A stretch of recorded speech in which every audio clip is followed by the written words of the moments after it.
अखेर मनसेच्या अथक प्रयत्नातून शेतकऱ्यांना प्रोत्साहनपर अनुदान देण्यासाठी राज्य सरकार सकारात्मक निर्णय देणार असल्याचं चिन्ह सध्या पाहायला मिळत आहे।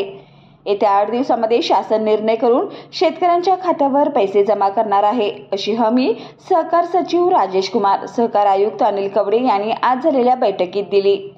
या बैठकीत सहकार सचिव राजेश कुमार, सहकार आयुक्त अनिल कवडे यांनी सांगितले की मनसेच्या आंदोलनाची दखल शासनाने घेतली असून खास बाब म्हणून कोल्हापूर जिल्ह्यातील जे शेतकरी प्रोत्साहनपर अनुदानापासून वंचित राहिले आहेत त्या सर्व शेतकरी माजी सैनिक यांना अनुदान देण्यात येणार असून तशी शिफारस करून प्रस्ताव मुख्यमंत्री यांच्याकडे पाठवला आहे।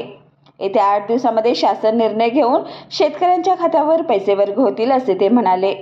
सदर बैठकीमध्ये झालेल्या चर्चेअंती उपोषणकर्त्यांच्या मान्य करण्यात आलेल्या मागण्यांचं लेखी पत्र दिले। त्यानंतर जिल्हाधिकारी कार्यालयासमोर मनसेच्या कार्यकर्त्यांनी सरबत घेऊन आपलं आमरण उपोषण सोडलं आहे।